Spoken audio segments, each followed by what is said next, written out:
Contagion Effects show can also be heard on Reach Across America Radio on Truckin' Tuesdays at 11 p.m. Eastern. You can find Reach Across America Radio on the iHeart app, the Odyssey app, and the TuneIn app. Search the word Wreath. Ladies and gentlemen, can you hear me? Yes, you can hear me. Thank you for joining the Contagion Effects show on our regular night. Thursdays at 6 o'clock, just like that guy said on Reach Across America. You can listen to us on Tuesday. I forgot the time, 8 o'clock Eastern, 11 o'clock Eastern, 8 o'clock Pacific, 11 o'clock East, 8 o'clock Pacific. Welcome to the show. Thank you for joining us. We're not going to be jibber-jabbering very much longer because, hi, Nana. Yes. We're not going to be rambling on like we did because we have a show tonight that everyone should be sharing and liking and subscribing to all three of the people that are going to be on tonight because we're cool people. I can't cuss yet. I got to wait past the 35-minute mark. Then we can cuss. But if you're a veteran, you're free reign. So have at it. Yes, we're here. We're not leaving Thursday nights. A crazy busy week. We've had so much fun this week with Kinsley and the new granddaughter. That is amazing and fun. We are here. So let's bring on our official co-host of the show, guest spot appearance, Derek Thompson from Shadow Mark Podcast. Good evening. What up, dude? Good evening, brother. What up? What up, D? What up, B? What up, everybody? Brother, you can hear me. I can tell because nobody's saying I can't hear him. I can't hear. Yeah, there's nobody throwing up the deaf signs and like you trying to use sign language and shit with you. Dude, you know? You want to talk about sweating bullets? You're like, I got nothing, man. I got you. Yes, Joel Hunt. Thank you for broadcasting us on Military Broadcast Radio out of the Colorado State. Yeah, love you, Joel, man. How are you? The snow state, the Rocky Mountain State. I don't know what your official title is, but I'll might hit it here and there. I was going to say the weed state. Well, you know what? Yeah, we don't want to say like California the original, Junior, but hey, they were the original OGs. Well, listen, you all would know that more than me because the federal government frowns upon that as a commercial driver. Not anything else other than a commercial driver. I know that. Yeah, I'm now a certified CDL driver, so I gotta follow all those rules too, man. Nice, I'm living that dream now. So what's your tire pressure on your steers then? Do you remember what the depth is? The tire depth? Oh, on the front you can't have the front. You have to have 430 seconds, and then the rears you can have 230 seconds. So I'm killing it right now. That is awesome. Nana Penny is shouting out. D. Wait, that's the wrong picture. Why is that a wrong picture? You actually have regular color hair there, Nana. It's all good. Nana, say hi to Cody because we're going to be on. Ladies and gentlemen, we've had a week. It's been fun. Mr. Skylar Radar, thank you, sir. Appreciate you. Was on his show a while back. Good dude. Literally met in one of those Facebook chat rooms. Not one of those type of chat rooms, but a Facebook chat room for podcasts. And hey, let me help you be better. Mark Peterson, welcome to the show. Thank you for joining us. The creator, the CEO, the man behind, one of the people behind WeP3 Radio, also WeP3, the People's Patriot Project. Go check them out. And I do have a banner for Mark too. We'll get to that. Yeah, great organization. I thought we met him on Grindr, Tinder, or you know what? You want to know what's hella funny? And I want to get Cody's reaction. I'm gonna bring Let me bring it up real quick. So on one is 80 eastbound, leaving Berkeley, going into like the Berkeley, going into El Cerrito area in the Bay Area. There's a sign that is for Jews. And listen, I didn't write the sign. It's Jew. It's basically JewMingles.com. What? That's a thing. I swear.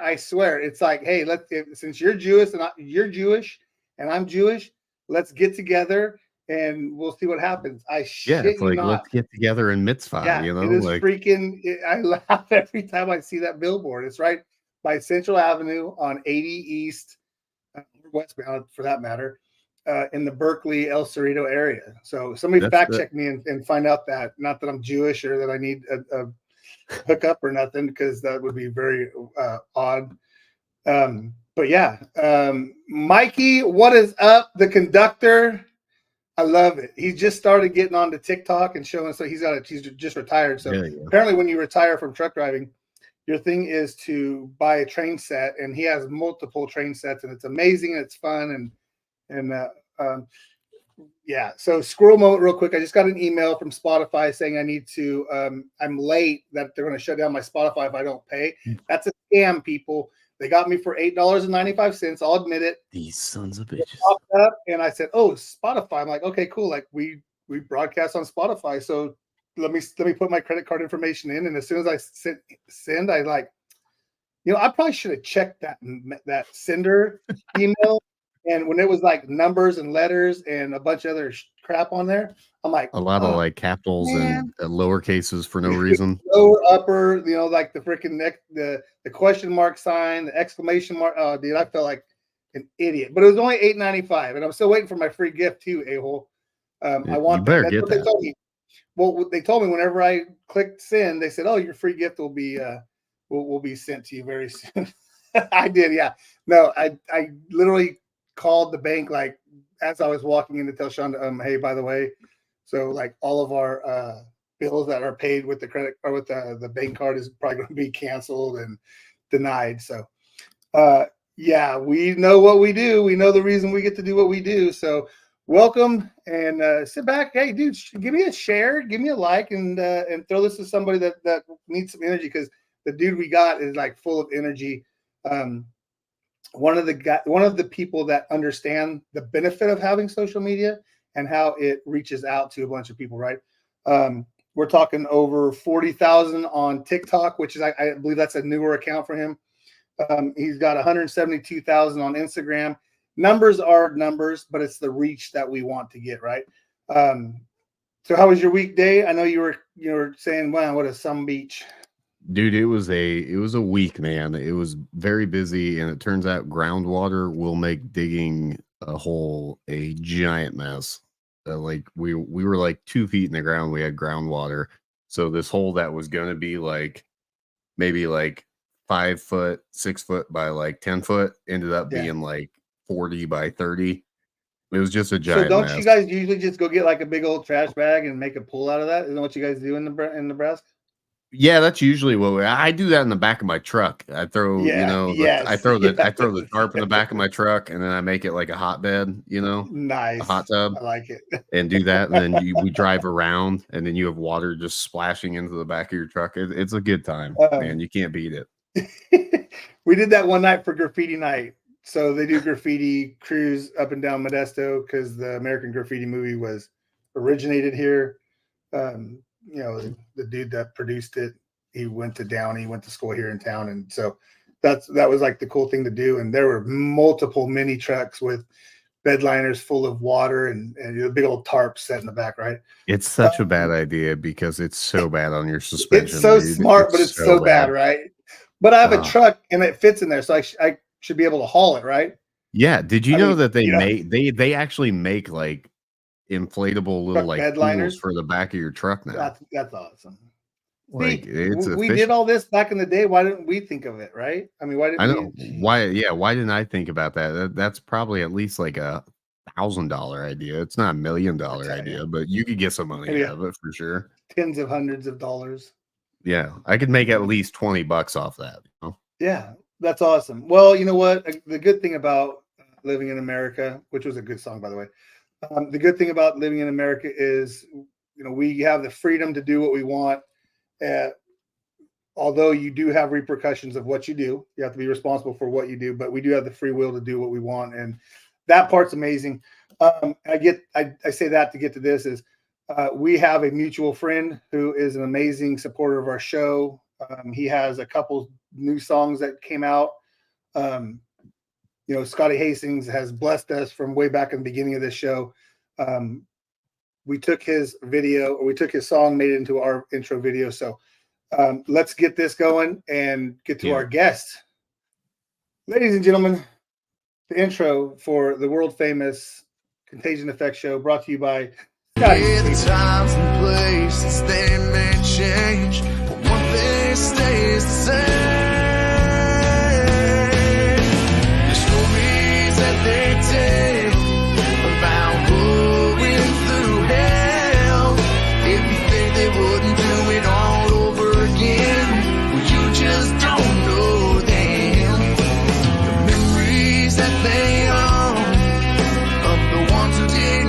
make it home. Yeah, they sure do miss them, but they keep them all living in the stories that they tell. Ladies and gentlemen, without further ado, the gentleman that I've been following on social media for quite a while as I try to remove the Scotty Hastings banner. Remember, go to scottyhastings.com. I followed this gentleman for a while, and you can't not like the energy, the message, the go attitude. I want to find out where he grew up. I want to find out how that all became what is now the effect. I like to call him the effect because it's literally, it's contagious. It's an effect. Ladies and gentlemen, without further ado, Cody Alford, thank you and welcome to the show. Hey, what's up, everybody? What is going on, my friend? You can scroll through the social media part of what you do, and it's amazing.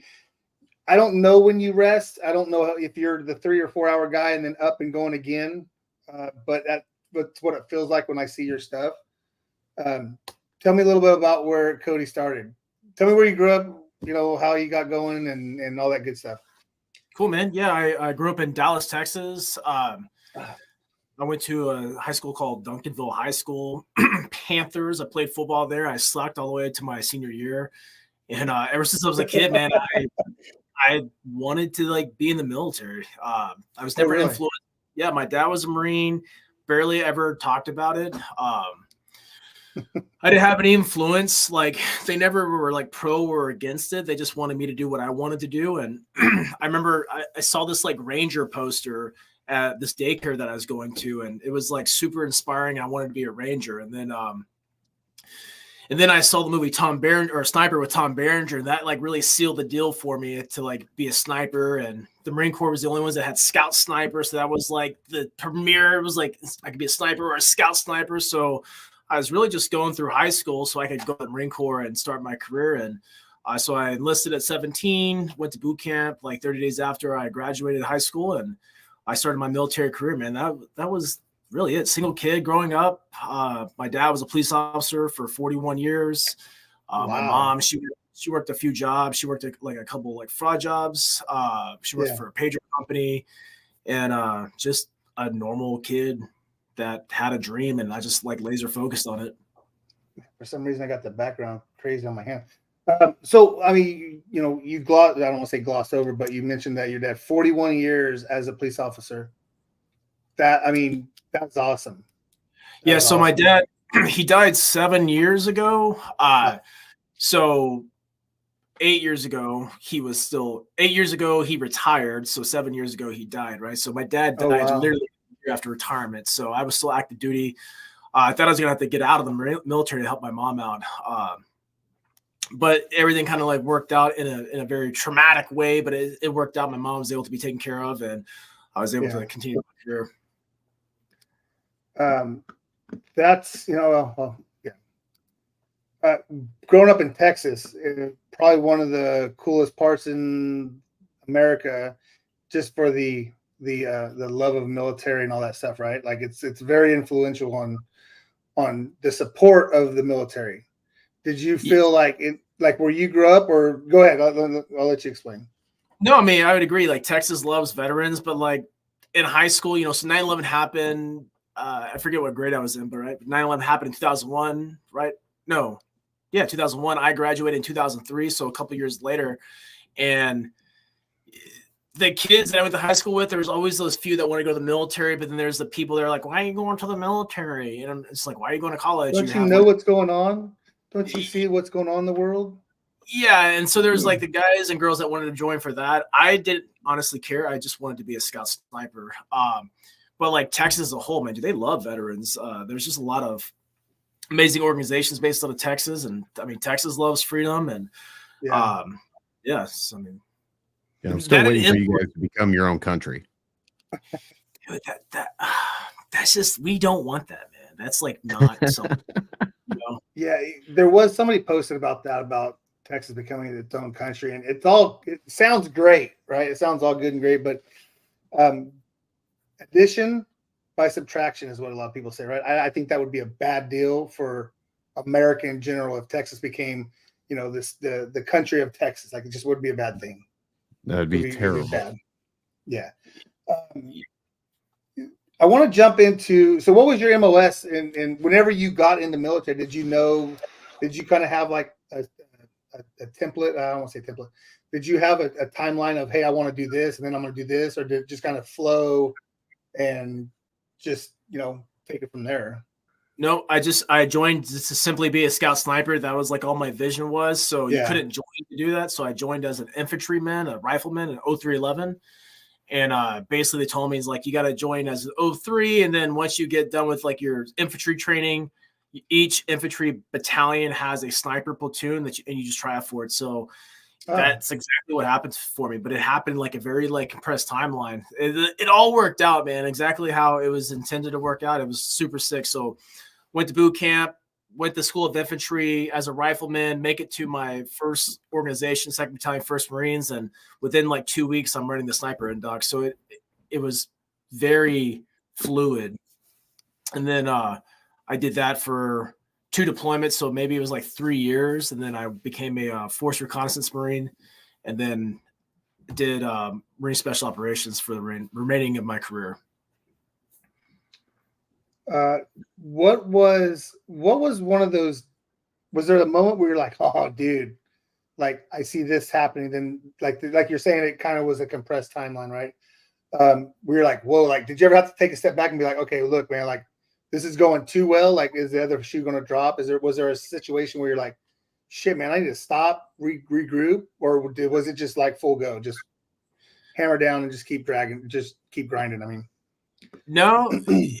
It all kind of like worked out. Like my vision was to be a scout sniper. And then as soon as I made it to that, I did a couple of deployments. And on my 2nd deployment, I realized that I felt like I outgrew my environment. A lot of it became kind of political. They were bringing in guys in the platoon that I really didn't align with. And like, I just felt like I needed to make a move. And so the next move at that time was Force Reconnaissance. That was like the highest version I could go to. So I made that like my focus. It was absolutely terrifying. But I knew if I stayed where I was at, I was going to be miserable because I knew I wanted to go somewhere. So I had to just like go. I was gonna say at that time, you said 2003, right? Is kind of when you graduated and you went in. So there wasn't MARSOC at that time, was there? Yeah, MARSOC didn't exist until officially, like unofficially, to mid 2006. So 2006, 2007. So yeah, I did. That was probably never an idea.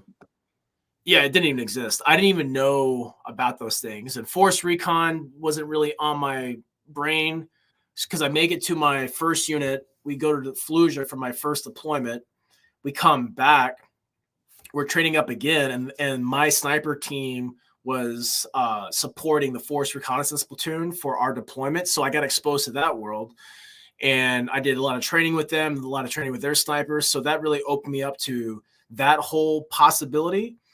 And at that time, our highest tier unit was Detachment 1, Det 1. That was it. So, but to get into Det 1, you had to be a Force Recon guy. So if I wanted to go to our highest level, I had to go through Force Recon first. And so that's kind of like just like the natural progression. If you want to continue your career in that manner. And I did. I was like, holy shit, these guys are super cool.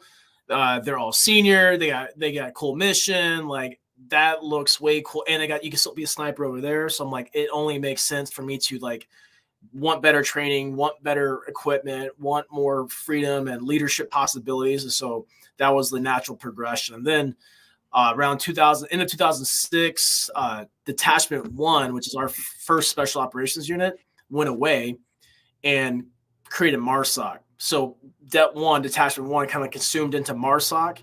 And that's when we really started building like that principle of what Marine Special Operations would be for the next, however many years we are now into the whole world. Right.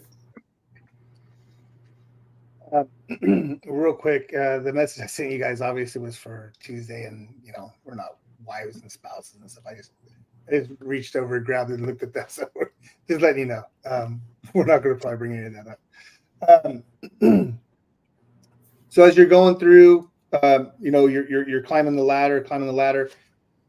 You became a pretty much, like I said in the bio, man, a certified badass, right? So as you're getting these accolades and progressing through the whole process, what was one of those situations? Was there a situation that you were like, oh, F, man, like now we're in shit. Now we're in it. Like, can you tell me a story or anything like that? You gotta, like in a combat manner. yeah. Shit, that was still 18 years old on my first deployment. I remember we got to Fallujah, so we did the initial push into Fallujah. So this is 2004, and right when we got out there, the 82nd Airborne was getting ready to leave, and right before they left, their Army scouts were doing a left seat, right seat with our team leadership for a sniper platoon. Half those guys got injured, half of our guys got injured, and this is like day one on a left seat, right seat, where it's supposed to be not extremely kinetic, and they're going to like a low key. I think it was a district center they were meeting at, right, to kind of like provide overwatch and just get a situational awareness of everything.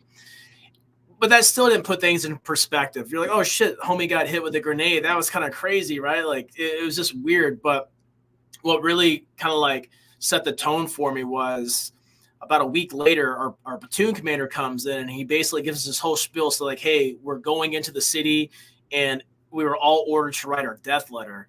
And I was like, oh shit, that was like really intense. I'm like, what do you even write? Like that kind of like took me off guard a bit. I'm like, that's like some like Saving Private Ryan shit, you know? That's like not real. And that kind of like set the mental tone. But once again, I still had no perception truly because I haven't left the wire. And when we actually entered the city of Fallujah for the first time as a battalion, which was March 26, 2004, it started off kind of slow and kind of quiet, just like anything else would. But later that day, it was my sniper team's job. I was a point man. It was our job to basically like move forward to the battalion, establish overwatch positions, and be a relay, be the eyes and ears of the battalion commander, which was how a sniper is supposed to be employed. And so it was around lunchtime. My sniper team has already bounded. My other guys have been in some contacts. Nothing too crazy, but like taking shots that getting pop shots at us. I'm spending half my time guarding a door. You know, I'm the point man, so I'm the first one up, and then I turn around. I watch the stairwell we came up, and my other team guys, the three other guys, they're doing their thing. I'm like, man, I want to get in the mix. I want to I want to participate. I'm 18 years old with an assault rifle, and I'm in a thermal. This is war. I got bullet holes all across right above my head. And I'm like, holy shit, this is kind of scary, but still nothing yet really kind of smacked me in the face. Well, after we left that one particular building, we were told to push even further up into the city. So my four-man team, we occupy a 2-story building, same play. I'm first one up. My team comes in. I go watch the door. Well, we're rotating observation positions, and it was like right after afternoon prayer time. We saw some guys with AKs running across the street, running across this rooftop. I call it like the Pep Boys building. There's like a couple destroyed cars and like a bunch of mufflers and tires up there, and they were like changing oil underneath. Like it was like a Pep Boys, or you get what Pep Boys? Is that still a thing? Craig Pep Boys. I think it's O'Reilly's, but something like that now, right? And so next thing you know, we start getting into this gunfight. And out of a 4-man sniper team, we only had 2 sniper rifles, which are bolt action, and we had 2 M16s. So we only had 2 assault rifles, right, or semi-automatic weapons to actually engage anybody. The other 2 guys have a pistol, a Beretta, and a bolt action 5-round sniper rifle, right? They're just on the ground sprawled out as we're just like taking all this like machine gun fire and small arms fire through our window. And I'm like, it's me and my radio operator. We're the only ones shooting because we're the only ones that can shoot. And I basically go through all my rounds, and I come across the window. I'm on the left side of the window, and I go to reload. And as soon as I pop out to shoot again, I lights out. And I had this like super crazy like out of body experience. Like I could see my body, I could see my team, I could see the gunfight. You ever play like a video game and like you can see through the walls and the roof? You ever see that? That's what I felt that I saw. I could see it all. Like I could see my team, I could see the guns, the fighting, all that type of stuff. And I literally just got like sucked back into my body, and I woke up, crying, and I'm getting kicked because my assistant team leader, he's like sprawled out kicking me. He's like, we thought you were dead. We didn't see any blood. And that was what woke me up, because I didn't just get to stop and go home. I had to regain my composure. My body dropped next to the radio. This is actually my helmet right there that I got shot in the helmet with. Oh wow. The my body landed next to the radio, so I had to get on the radio calling for help, and it was just a gaggle. And so that didn't end there either. We had to basically work our way down to the bottom deck. Now we started having like guys coming to our house. They were unarmed males. So they were either going to like spot check to see if they killed people, or like see what the deal was. And then it became this whole like Mogadishu mile to like get back to friendly forces, because there's 4 dudes. We already stored up a hornet's nest, and we have now like more people in our house that we have at gunpoint than we actually have people of our own team. So, and then when we link up with a grunt platoon, we then I get a motion and a cigarette, because no one knew anything about head trauma. No one knew anything about traumatic brain injuries. Those conversations weren't anything. And then my team went on like another baton death march, because Delta Force on the outskirts of the city were conducting a tactical call out. And so we were going there to do a sniper overwatch. And so it was just like a long day. I'm like throwing up. I'm dragging my gun, like still like not haven't quite processed what happened. Concussion. I mean, there was like and remember, no time to think. 18 years old, right? I mean, I didn't know anything. Grown man. Gosh, damn, that was intense. Real quick, I try not to interrupt when a story is being told, but I have a habit of it, and I do apologize. We're going to jump up to Barbara Sims. What's up, Barbara? Thank you. Barbara's a veteran also. She's also a singer-songwriter. Joey is out of the Ohio area.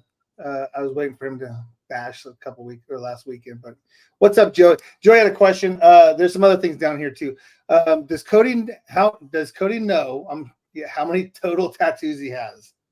I do not know. My body minus my butt is covered basically. I mean, it looks awesome. like 2 technically, because if they're connected, it's just one tattoo, together, right? Yeah, just go with that. One on the head, and then the rest of the body is just all connected. Technically 2 on the head. Okay, so 3. So we're 3. Yeah, you got 3. We're good. Any of your tattoos that mean the most? Is there one that means the most to you? Yeah, absolutely. On my right kneecap, I have a dog with a hand in its mouth. And basically from that first deployment in Fallujah, before we went into the city, our company commander that we supported, his name was Doug Zimbach. He basically said that the dogs of Fallujah will grow fat off of feasting off the dead bodies we lay to waste. And literally, like, we were not trying to sound anything other than just the truth. We were literally stacking bodies, and there was literally dead bodies everywhere, and dogs that were just feral are literally eating these bodies, and they're growing fat. And I straight up one day, I saw this dog like running with a hand in its mouth like this, and it just stuck with me, probably trauma. And so I got a tattoo. The things that we remember, right? You're not going to forget that. JD, welcome to the show. Thanks for joining. February 3 through March 4, contact here, 101, 101st Airborne 101. I literally sounded that out. Airborne Aviation. JD's got a good story. I'm trying to work to get some things for him. Joel, thank you. He loves the video on TikTok about other veterans getting jealous of other vets. That one pissed off a lot of people. Yeah, good. It's all right for people to get pissed off of a video. What, you have an opinion? That's what I love about that. Well, it's the sad part is people are going to get mad at you for having an opinion of how you see things. What the hell? But I mean, I'm just spitting it how it is, and I only talk about things that I know. And so, like, I trigger veterans, but I say that to caveat. I used to be triggered by veterans when I first got out. I hated everybody because I hated myself. And then as I started my journey to like, kind of like, who am I? Why am I here? What's my purpose? What's my voice? What am I supposed to be doing in my life?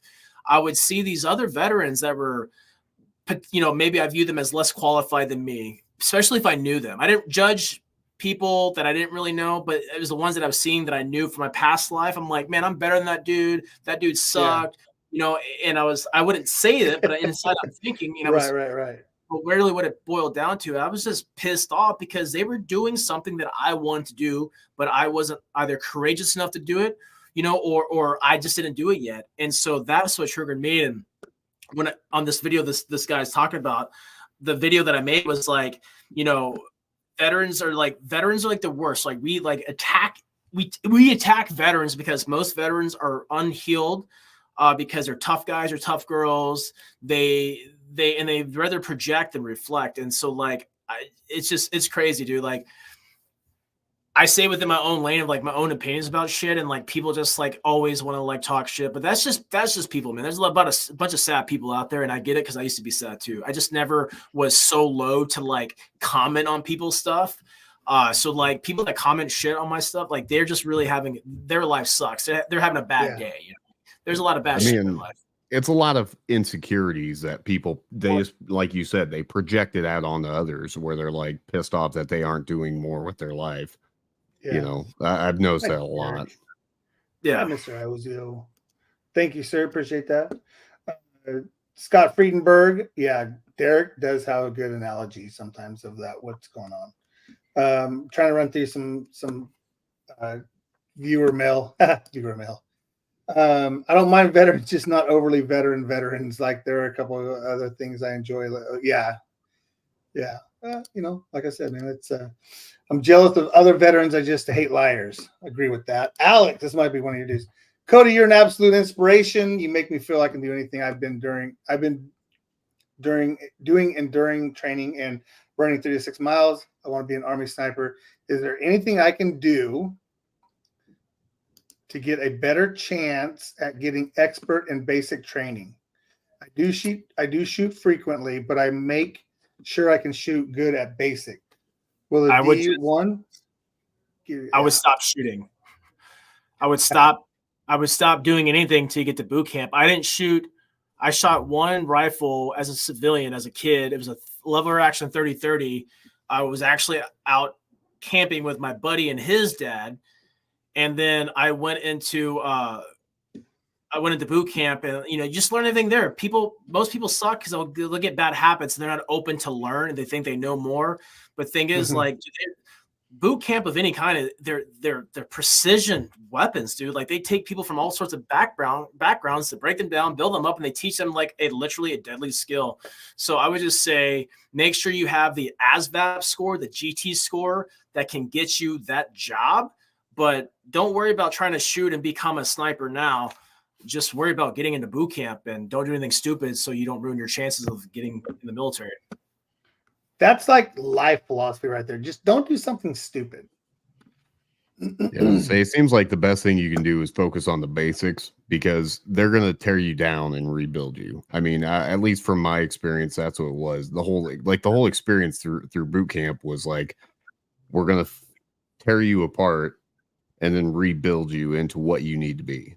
Like if you want to be successful at this particular job, which was the Marine Corps, it's like, we're going to teach you how to do that. So don't fucking try figuring it out before you get there. You know what I mean? Yeah. Let them. I didn't even shoot expert out of boot camp. I shot on another dude's target because he was going to fail, and that was my expert badge. So I became a sharpshooter when I left boot camp. And so like I had to go to the rifle range in before. You were a pizza box? No, I was an expert, but you can't go wrong with being a pizza box, man. You can't go wrong with being a pizza box. A pizza box is better than 99% of society. You know what I'm saying? Right, explain to the civilian what being a pizza box is. What is it? Marksman. Expert, sharpshooter, and marksman. Yeah, that's like the lowest of the three tiers.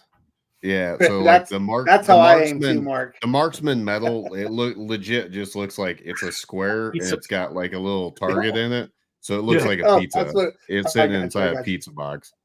Read the manual, assume nothing. Absolutely. Oh, what is up, Scotty? Scotty Hastings, thanks for joining. The Scotty Friedenberg is one of those Americans that defines the loyalty badge, the hey, I want to do some freaking badass shit, and he did. He's got no quit, man. Yeah, Scotty Friedenberg does recordupforwarriors.com or .org. I think it's .org. Correct me on that. I think I have your banner over there. Scotty was given a motorcycle from Wheels for Warriors At at a Nebraska game, I believe. Yeah, at a Nebraska football game. Dude, that was some of the best video. That was some of the best content that I've ever seen. I mean, he got to go into the locker room, all that good stuff. So thanks for joining. Eric, Cody might be the coolest guest you've ever had on, and that includes me. I can never be this cool. Well, I've got to be honest, about 30 minutes before showtime, I was thinking, well, shit, I'm still going to run all this stuff. I know he's a busy man. I wasn't really too concerned about showing or not showing. But, again, as the trained American hero, as I like to say, and I know some people kind of get a little whenever they say that word, he came through and graced us. So, yeah, no, it's one of the cool ones. I'm going to shut up so we can learn some more, but I got to get some of your comments on there. When you figure out what to flip on, you see if you can handle adversity. Yeah, right. Always got to change it and be better. He probably was Derek trying to, Derek was probably delivering pizza boxes. Alex, okay, thank you guys. I wasn't too sure if I could do anything better by chance. Appreciate it. I'm taking from this, Alex, study, stop shooting and study, because they're probably going to break you down and build you back up the way they want you, because that's kind of what they do in the government. And should have been at the Mighty Gophers game. Well, hey, you know what? It is what it is. Nobody cares about the Gophers, man. Nobody cares about the Gophers. Keep Cody here for 4 hours. I'm not turning. Yeah. Well, hey, I can send you some information. I'm sure he would love to be on the Squirt Table Degenerates and your show too. So 9907. Go for it. I just put it together. STD. Yeah, isn't that great? No. Joey's one of those Americans that are like, you got to have him in the corner. Like, you have to kind of handle him a little bit, right? He's amazing, dude. I love all of his stories. I love and the greatest thing is he works for the VA. Don't tell nobody. I don't smoke anymore. I've actually been clean from weed for about a year now. I was smoking way too much, and it was keeping me from accomplishing my goals, and I was basically using it to like check out because I was fucking too scared to grow as a person. Get that. Yeah. I don't know if he pays his guests. I don't know about that. I don't know what the direct deposit or the Cash app is or whatever, Venmo or. I know, Derek, you have a couple questions you want to ask. Yeah, I kind of wanted to run down I just wanted to run down like a quick jaunt of your memory lane, your story, where it was. So how long did you end up serving? It was, I think my DD-214 says 15.7 months. I just say 15 and a half years. Hell yeah. That's what I like to hear, man. So as you're kind of moving up through the ranks and whatnot, they expect you to do a B billet. Did you end up doing a B billet, or was that kind of like did you not really have to with the job you were in? So one, my tattoos disqualified me, and then being in force reconnaissance, that disqualified me. Having tattoos disqualify me. And then once at MARSOC, once they started changing tattoo policies, like that job, you're not going to get a B billet. So our B billets were essentially like, we have an instructor schoolhouse for ITC, individual training course. And like every team guy like rotates through there. Like you have to. So, but you stay within the community. You don't have to go out. And for most people, if you take a B billet, you go to like a drill instructor or a recruiter, or like you leave your MSG where you go party for fucking 4 years. Yeah, you leave your job and you go somewhere else. But yeah, I did not have to do that, luckily. Anyways, you actually kind of answered it a little bit with. So what I was gonna ask is, because I noticed the tattoos. I was just gonna ask you, because this is something that drove me nuts. Like, do you think that's bullshit? Because to me, it was bullshit that tattoos disqualified you from being a DI, because they want you to be clean. Like, you can't have tattoos, you can't have all this shit. And to me, that made no sense, because I was like, I want the most intimidating, like, scary best qualified guys in there, and I feel like you're disqualifying a lot of those guys by putting those, stipulations on it. I mean, yeah, I think it's stupid, but I mean, dude, I remember throughout my very last deployment, we got back, so we deployed in 2015. That was my last deployment with MARSOC. I was a company operations chief, so I am the youngest master sergeant in the Marine Corps history. I picked up at 11 and a half years.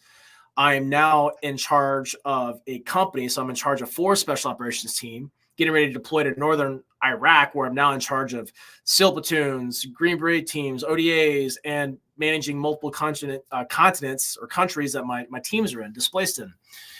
Well, before we deployed, and my companies were on the chopping block. We're getting ready to deploy in like 30 days. Well, the commandant of the Marine Corps came down, and he wanted to see like a big like display of like what the new buzz stuff was in MARSOC.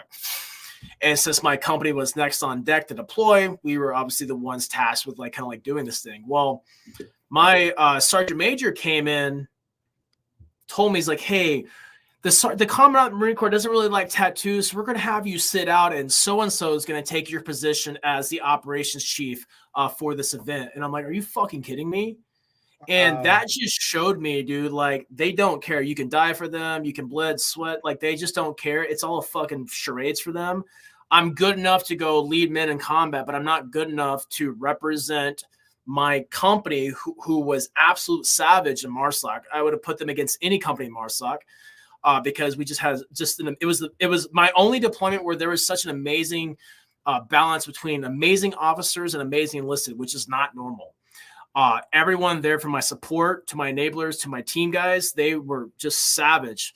And then just the disrespect of like, dude, I was the fastest promoted master sergeant, and you're gonna like put me on the sideline, like you're gonna hide me because of my tattoos, even though all my tattoos are documented.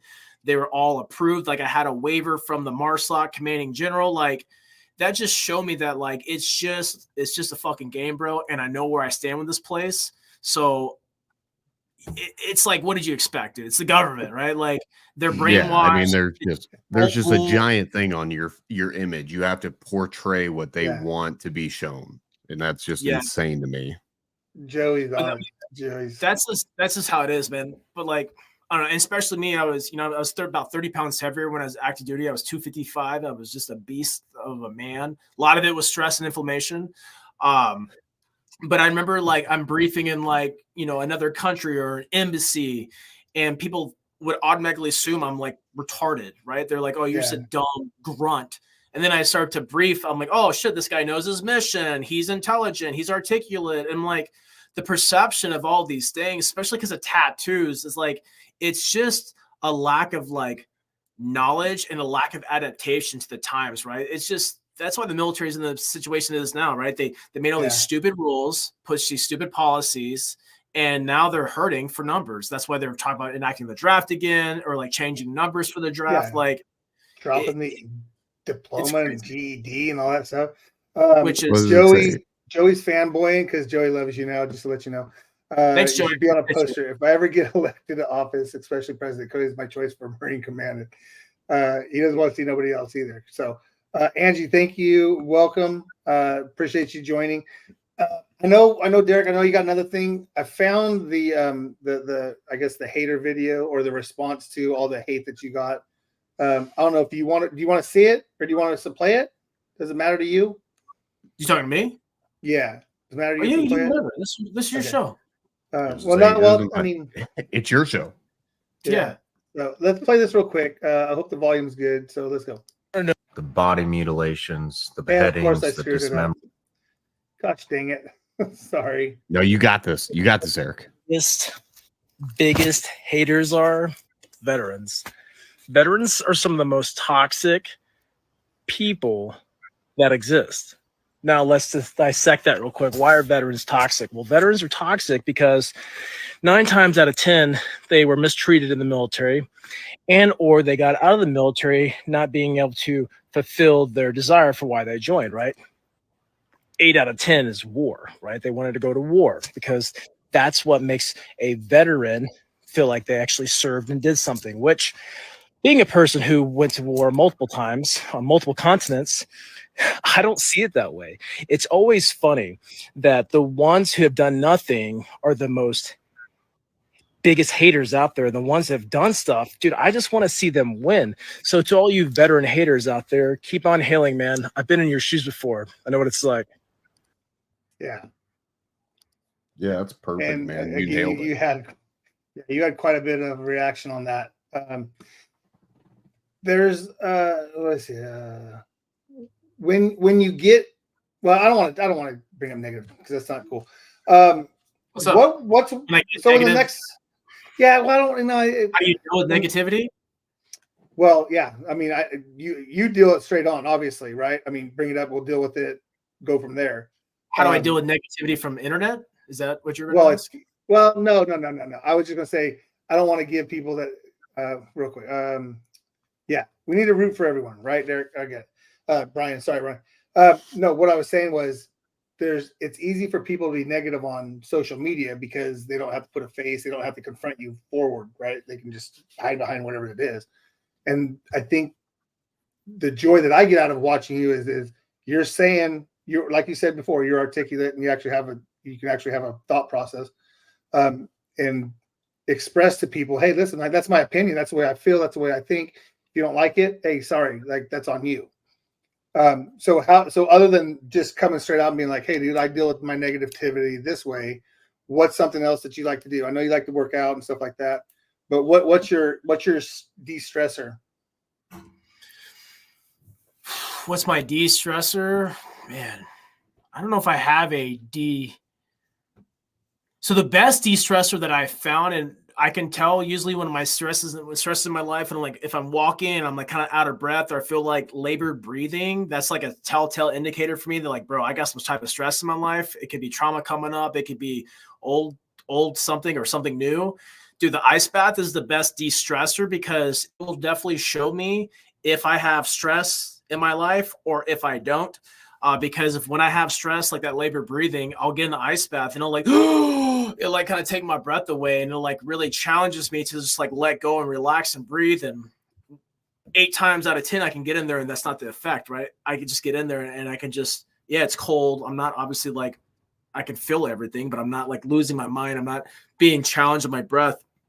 But other than that, man, I've done a lot of work where I'm not that stressed out, but I'm still human. I do get stressed. But now my stress comes in forms of not you making me stress. My stress comes in forms of like, maybe if I don't address it right, I can feel it in my body. And then the best way for me to address that is like a cold plunge and the sauna, bro. The sauna is my chill. I got a wood burning stove sauna right next to my fucking ice bath. And like, that's a good time for me. That's my shit. I love those things. That is a good time. You're gonna have to. Speaking of the ice bath thing, it reminded me. I just watched a video of a song called "Ice Bath" by Bum Bag. If you get a chance, check that out. It's hilarious. Okay. Bum Bag.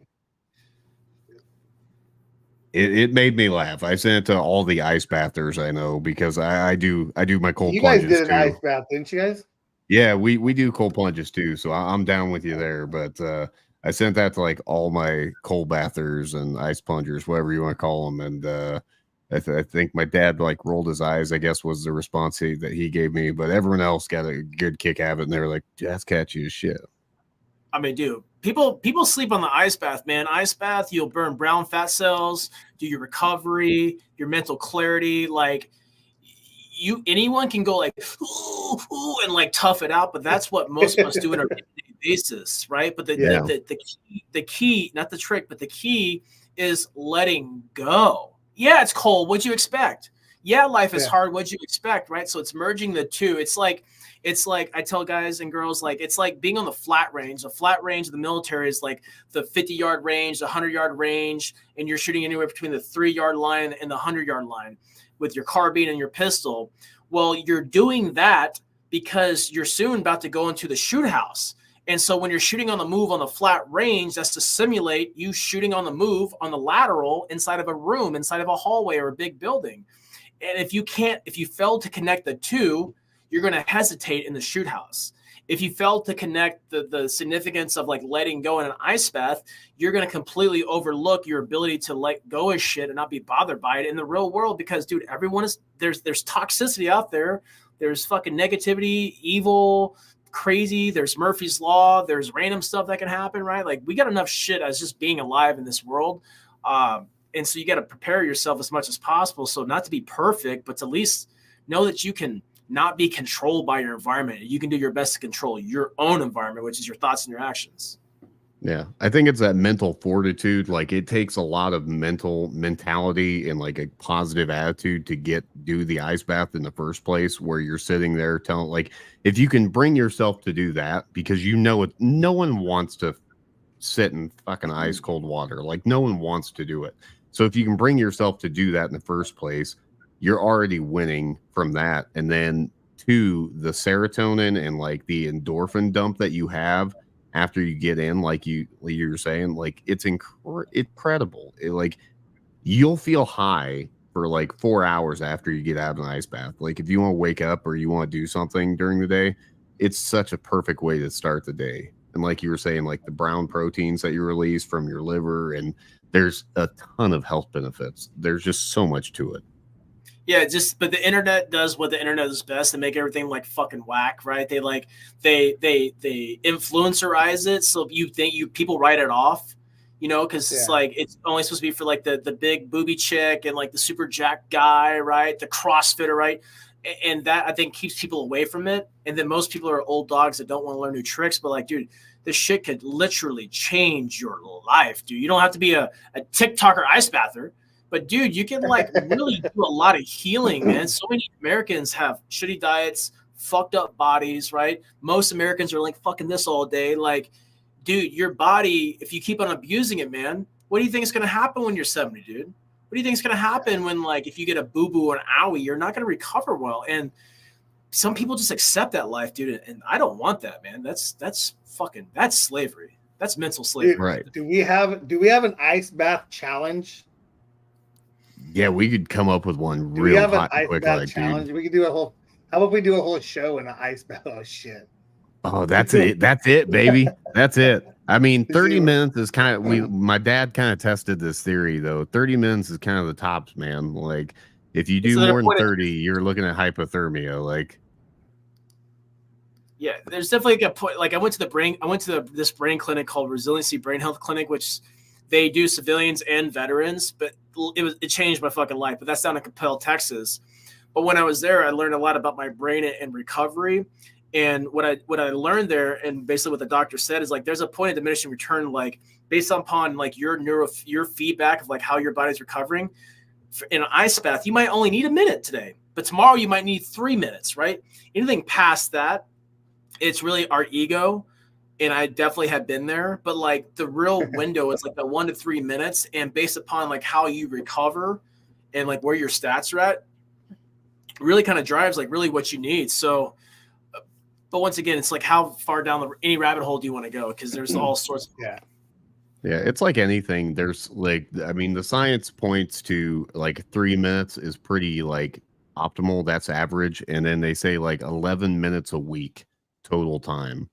Is like a good number. So if you can like just I don't know, like we've introduced a lot of people to it, and we usually just sit there and we like I like keeping them in a controlled setting at first. So like doing just like a normal tub as opposed to like because we go out. You guys and went down to the river. Yeah, we go into the rivers, lakes. We do like we'll cut because there's a whole new mentality to cutting a hole in a lake of like just 6 inches of ice, man. Yeah. And there's a whole new mentality to that. So I like keeping it in a controlled environment for people that are just starting, doing it in a tub, and then just like letting them, and we shoot for like a minute tops, like just get you like to mentally understand you can do it, and then go from there, because you grow and then you're like, oh, I can do this. And then, a lot of the guys that I go with now they go like 12 minutes. It's insane. And I'm like, nah, I'm good at 3, man. Like I'm just shooting for 3. That's what I want. Yeah, I think that it's most like a bragging right type of thing. It's it's the main thing is get the fuck in and let go. That's the main thing. Because if you can do Right. that, you can apply that concept. Like the other night, I was in my sauna, and I walked out to grab some more. I have my firewood stack up there. Went to go grab my firewood, and I looked at my ice bath. I'm like, I don't want to do that. So I'm like, okay. I took off my lid because I said I don't want to do that. My brain said that. I took off my lid and I got in there. Well, Wow. I didn't do it because I wanted to. It's not like it was planned. Why did my brain tell me I don't want to do that? Well, I need to go face that fear, because if I can go do that and that sucks, then when I don't want to type my book, or when I don't want to type this or do this work or make that phone call, if I can connect the dots right, I'll go do it, because my body wants comfort. I want easy. But easy's not going to take me to the levels that I'm capable of doing, right? In my home life, my mental life, my physical, spiritual, emotional life, like, it's supposed to fucking suck. It's supposed to be hard. And that's at least how I do it. So every time I tell myself I don't want to do it, my first jiu-jitsu competition was like that. I'm rolling. I'm like 2 weeks into jiu-jitsu, and I look up and I see this poster for like the upcoming competition. I'm like, oh shit, I don't want to do that. I don't know anything. I'm like, I need to go do that because I just said I don't want to do that. Like, that scares me, so I need to go do that, or I'm going to fucking have regret. You know, I'm gonna miss out on an opportunity to grow. That's kind of like my mindset. Yeah, because you know someone's watching you, and you can be that motivated. And I'm not saying that you're doing it to be somebody else's motivation. I'm saying you're doing it because your mindset. You're changing your mindset, right? Scott, for you, I think we answered. Sorry, go ahead. No, it's for my mindset. I can't help it for you to go. Yeah. Well, I know people, you know, you're not doing it to get the likes and views and, hey, attaboy, good job, you know, but people do that because they like your personality and the way that you come across. And this is a no bullshit attitude. Like, hey, this is what it is. If you don't like it, you don't like it, but you still got to do it. Right. Yeah, Brian, I'm with you. I love sitting down with the vets and getting getting stories and you know. Hey, don't cut him off, especially Marines. Yeah. Oh, I say, sorry, especially Marines, but there's so much to learn from. Oh, sorry, I didn't read the rest of it. Sorry. Right. Alex, Cody, I got a question. So you on your TikTok video, you had the beads. They remind you of the Buddhist beads for meditation or praying, and I'm curious to know what they were for. Yeah, they're the beads that you had on. Oh, yeah, right there. Sorry. They're mala beads. This particular stone right here is citrine. So like the past, I'd say like year and a half, I've been really doing a lot of like inner child work. Like, you guys ever familiar with that or heard that? Inner child, like, tap into your inner child. These stones help with that. And how I use the mala beads have 108 beads. And so some people will go over mantras. I'm not Buddhist. Some people will go over mantras like, I am worthy, I'm good enough, or whatever the thing is. I'll use it in like a breath form sometimes with my mantra, right? I have, so basically like everything that I have in my life is like my toolkit. I don't use all my tools every day, but I know when, based off just self-reflection, like, fuck, I'm really struggling today. So like this really helps me with that. So I'm going to go lean into that aspect. But when it comes to like my inner kid thing, see my sign, it's got yellow. Dude, yellow was my favorite color growing up as a kid. And about 2 years ago, I was like, man, I'm just unhappy. I'm fucking feeling like not creative anymore, like all this type of shit. And this energy worker that I work with, she's like, you need to like work on your inner child. I'm like, man, I've always felt called to work with kids. And she's like, probably because you need to work with your own kid, being me. I mean, just think about it, like that little kid version of you, dude. Yeah, you might have been let down before in life, right? We were all in some capacity, but like if you were given a box and a Sharpie, you were creative. If you know you were resilient, you bounced back, you just smiled, right? Like life was good. And then you got older, then you became aware, then you got hurt, then you got told to stop dreaming, then you got told to fucking stay in your box, then you got told to raise your hand to go pee, then you got made to go to a school for shit you're not even interested in, and then you were passed on whatever your parents had onto you, so all their limiting beliefs you possess, and then you get fucking around the world full of people with limiting beliefs, and you just get programmed. If the Marine Corps and boot camp can program you, well, then society is programming you. The Marine Corps and boot camp militaries, they literally just harnessed that shit and made it specialized to do it within a time frame where most people that don't have that experience, it happens over the course of your lifespan. My parents loved me and raised me the best way they knew how to do it. from how their parents raised them. Now, my dad didn't raise me how he was raised. My dad was fucking beaten and abused. So they try to give you the life they didn't have, right? It's just all passing on trauma. Well, anyways, long story short, citrine is supposed to help with my inner child healing. So I've been doing more things that like I used to enjoy as a kid, bringing in favorite colors that I've casted out of my life. So if I don't tap into that thing, I can't be free, man. And I got for past like 6 years, man, I've been working on this journey because I've been a slave into my mind. After I got out of the military, my life stopped. My whole identity was that job. So I didn't know what to do and how to become anybody. So I said, I got to figure out how to become me.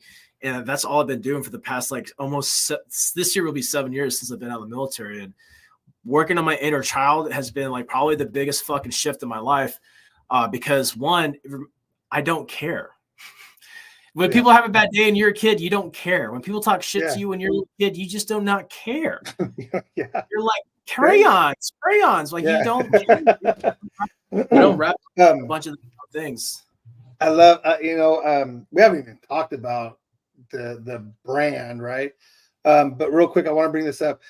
Mama Thompson joined. Thank you. Appreciate that. Yeah, a minute was too long, right?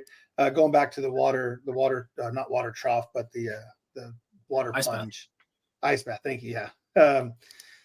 Scott Friedenberg again. Yeah, there's I have a question, and we're going to go off topic real quick. Have you heard of a gentleman called Rick Yee? Rick Yee. I'm gonna meet. The warrior mindset. Amazing guy who has these awesome talks, and we're gonna get you two together. I think that you two would be fire. Dude, it would be the most beneficial. Well, however much, if it's 15 minutes, 20 minutes, 5 minutes, it would be incredible. I'm actually going to send him a message, and but I think the energy and everything, I think it's awesome. And I literally just forgot what I was going to say. Dang it! You have something, Derek? Gosh, dang it! Yeah, you were going to say words in English, probably. That was my best guess. And do kind of your thing. Yeah, I remember now, asshole. I mean, there. So about 2 minutes ago, actually 3 minutes ago, you brought up that that it's generational, right? Well, Derek, what's your dad do? He's a firefighter. He's the fire chief. Yeah, and then he's got it cooked in. He's too hot to handle. That's great. How incredible is that you got too hot? That's freaking awesome. I'm gonna go back and talk about it. Snap that. You're still there. I know. Yeah. You're posted, dude. It's too hot. It's too hot, baby. Your camera. Was like, I'm Derek's dad's the chief of North Platte Fire Department. Derek's a firefighter. My dad's a truck driver. So again, it's that. What? Huh? Yeah. I was a firefighter. Well, listen, you still have your license, right? You still have your certificate and all that. Well, I had to get out of it. I had to get out of it. So, but both of my brothers. Okay. I get it. Yeah. I hear you. We're gonna get. I want to feel credit where credit's not due anymore. Well, it's all good. It's all good. What's the short? Okay, so shit, we got to get to it. So everything that you're involved in, you also have is it a corporation yet? Is it incorporated? Okay. Yes. So we defy the norm.com. Hey, check this cool thing out too. Oh, shoot. Right there. Oh, look at that. We defy the norm.com. We're high tech, man. We don't, it's even spelled correct and all that good stuff. That's very huge. Yes. You can't click on it because, everyone's it's moving. I can't click on it. So I want to leave that up there as you talk. Tell us how this got formed, right? Obviously, you talked about the emblem and what that means to you. How did we get to WeDefyTheNorm.com? So when I got out of the military, when I was transitioning out of the military, basically, let's rewind it.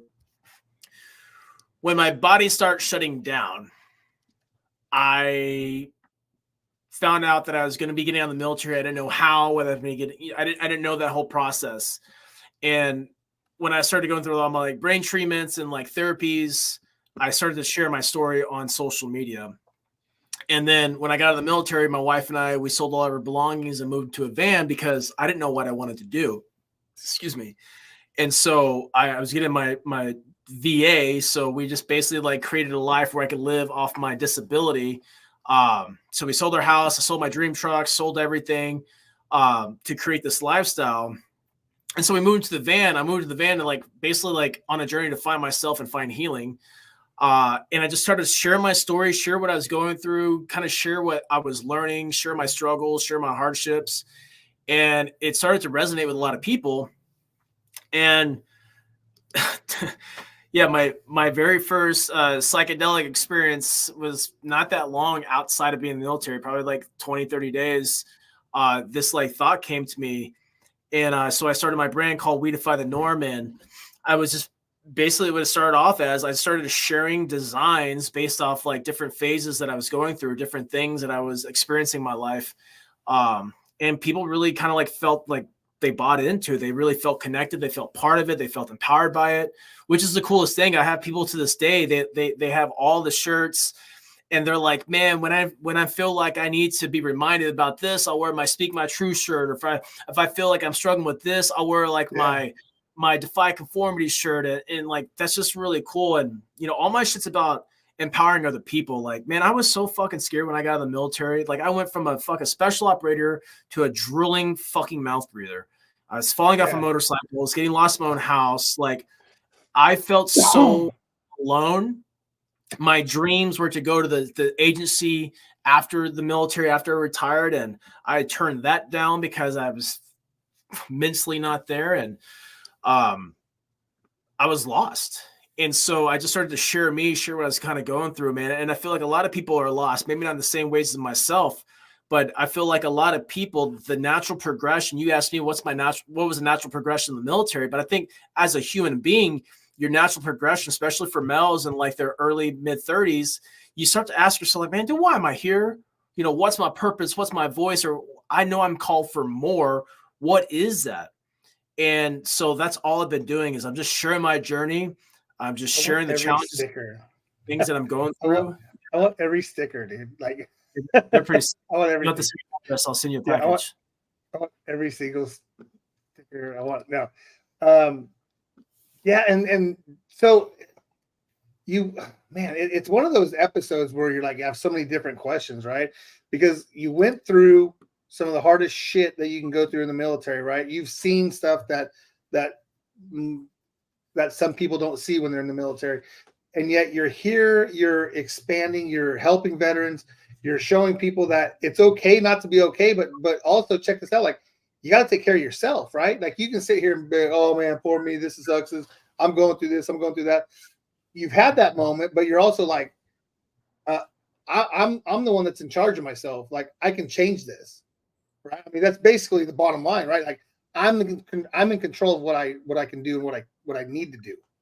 Yeah, man. I mean, like you said, you know, everything's about defying conformity and investing in yourself. And you know, most people are terrified to invest in themselves. They'll invest into their kids, they'll invest into their 401k, but when it comes to their mental health, their wellness, their spiritual investment, their physical investment, they hesitate because I don't have time or it's not that important, right? Everyone's a martyr for everything else, but you can't serve anybody or help anybody if you're just self-destructive and like fucking hung up in life. And that's where I was, dude. I was that guy. So I built a brand showing people. When I first started the brand, I think it's actually still on my website. I said it was a digital representation of a physical transformation. Damn it, camera. I'm just going to change it to my other camera that I got here. You're good, dude. You're good. And so that's it, man. Like I'm going to die one day. We're all going to die one day. And I find pleasure in just sharing my life, dude. Like I look at other social media people and I look at things they're doing. They're like, do I have products or services that I offer people to help them out? Absolutely. But I don't create content that's like, if you want to mow the lawn better, you know, pull 3 times. Like I feel like just sharing the aspect of being human. I feel like everyone's so fucking busy. Everyone's so in here. Everyone's comparing themselves to the Joneses. They forget that they are going to die too. And that we all have goals, dreams, and aspirations. And if you're fucking too scared to go after that, then if you're anything like me, my biggest fear in life is not becoming who I know I can become. And that terrifies me. It fucking terrifies me to know that I am willingly holding myself back. So everything that I do in my life, I'm very blessed to have a very traumatic military background where, I hit every major campaign since fucking the global war on terrorism, minus the invasion of Iraq in 2001, right? I wasn't in the military then, but I hit all the major campaigns in the infantry. I hit extremely fucking high sensitive campaigns while through, MARSOC. And I was exposed to a lot of hardships where I didn't want to fucking be there. I wanted to quit. I fucking, didn't think I could make it. And I'm like, dude, I did all that hard shit. Now I'm victimizing myself. Well, what if I just remember that I'm still that fucking same dude and apply those principles, like, right, the ice bath and reality, the flat range and the CQB house, right? If I just apply that shit to my life now and realize, you know what, I didn't want to run on the rooftop fucking at 18 years old when the only people coming down for that thing were dead or maimed, but I did it. Well, I don't want to fucking face myself because that's hard, like everybody wants to do the hard work, but nobody wants to do the self work. Right? We always avoid the self-work because that is fucking going to take us to be honest with ourselves. And most people are just too fucking ego driven to be like, I need help. I'm struggling. I'm fucking scared. And it is the most freeing thing for me to do, just to be vulnerable and just to share what's on my fucking heart. And so I think that's where a lot of people relate to, I guess you say, my message, right? What I represent, what I stand for. Because there's so many people that want to say things, but they don't. I'm just like, dude, I'm going to fucking die. I don't really care if you judge me. I've been judged my entire life, with or without tattoos. Tattoos kind of add the spice to, especially face tattoos, because society is retarded and they're just that's how they are. You're never going to get a job, Cody. You know that, right? You'll never get a job with the face. You'll never get a job. What are you doing? The day after, so I was blasted. I had everything in all this minus my face tattoos, my neck, and my hands. But my knuckles were tattooed and I was sleeved out. My legs were sleeved while I was active duty. The day I got out, the day I retired, I got my hands blasted. And before I did, I'm like, fuck. I'm like, babe, do you think I should really do this? Because that's a job killer. Sleeves is okay. And she's like, that just tells me you don't believe in yourself. I'm like, blast them, everyone's gonna want to know where you found her and if she has a sister, just to let you know it's there. She does have a sister, but you are probably signing up for a death sentence. Apparently, the story goes. So I'll take it. We'll leave it. No, you don't. The story's not. I'm gonna say we'll leave that at that. Thing. Not like, we gotta protect her. No. Apparently, she's got her own demons and shit. So well, I thought you were gonna say she was gonna kill me. That's what I was going for. That's possibly, possibly. That's what I'm shooting for. No, we don't want that. I don't want that for you. See the positivity. Cody, we could go all night. We could literally sit here and chit chat. I always say this. I would love to have you on. I say it to everyone, but there's some people that really mean it. I would love to have you on one. No, I normally bullshit right? people, but for right now, I'm being honest. Yes, I would love to have you back. Full disclosure. So in like 5th grade, I was told by another kid, listen, you can't bullshit a 5th-year-old, right? A 5th grader. You can't bullshit a bullshitter. I'm like, how's that stick in my mind, right? So I'm not bullshitting. You're like, Scott Friedberg just went through his job interview with the Mohawk and got a suit. Well, there you go. See. I do. I want to have you on. We're going to do a forum. I want to have a forum and have some people that are just beyond the excitement and the camaraderie that you bring is epic, right? If you mean to or if you don't mean to, just it's the drive and that positivity. Oh, there it goes. See, well, listen, I'm just being honest, Mama Thompson. I'm just telling you. I try not to bullshit people, but hey, it is what it is.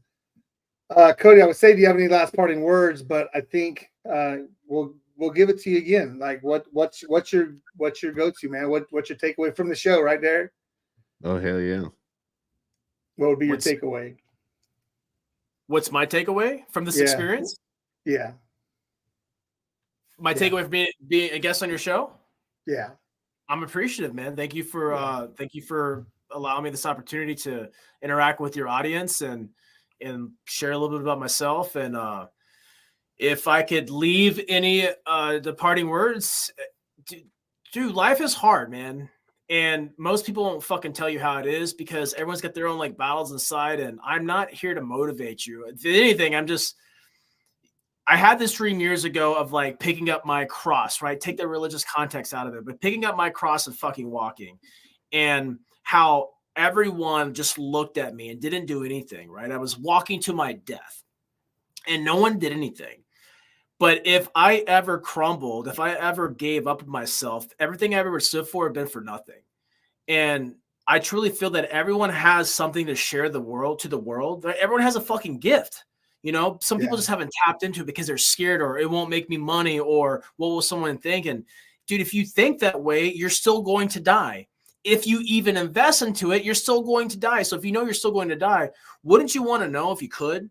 And that's all I'm about in my life is like, I want to be a better fucking person. I have my demons that I battle. So I'm constantly focusing on addressing those things to the best of my ability, getting the help that I fucking need, because I can have a good life out here and make everyone else fucking happy and let them perceive how they want to perceive about me. But inside, I know the truth. And if my truth isn't congruent to my outside world, man, I fucking feel like shit. And so I just make it my purpose to like work on those things that make me feel like shit inside, that are truly keeping me from that voice inside that's telling me to like fucking go more and do more. And it's scary, man, because you're alone. People are going to fucking judge you. You're going to be lost. You'll be lonely. You're going to question yourself. You're going to doubt yourself. And that's just how I've been in my life. I've done all those things. I still do it to today. But the thing is, like, if it was easy, everyone would fucking do it. And there's no honor in something that everyone can do. But everyone's got the power to be honorable and like just do something positive with their fucking life, man, because death is coming. It's imminent. So it's like, how do you really want to go out? Do you want to go out with a persona, or do you want to go out with integrity of yourself, knowing that, fuck, man, I gave it my all? That's what I want for my life. It's awesome. I appreciate you coming on. I know you're a busy man. But let us know when that book is done. I want to bring you back on, and then we'll share your story and share the love that we have that you exude. Love is love, tough love or hard love, or whatever it is. But I appreciate you having, man. Thank you, sir. Thank you, guys. Appreciate you, Derek. I need more of that in my life. That's what I do, man. Yeah, you just jump in and I don't know where it's at. If it's one of the things where you just wake up one morning and be like, dude, you got to do it. I hate saying, dude, you just got to do it. I hate saying it like that, but that's what I'm saying, man. I need to talk to more people like that, where I need that. Like, it's kind of like you kind of have to like learn to be selfish a little bit, and I can't figure that out yet. Yeah. Well, like I said, man, I think you just got to pull your head out of your ass and do it. It just that's what it is. It's ironic, man. Hey, thanks for joining. I appreciate you coming on.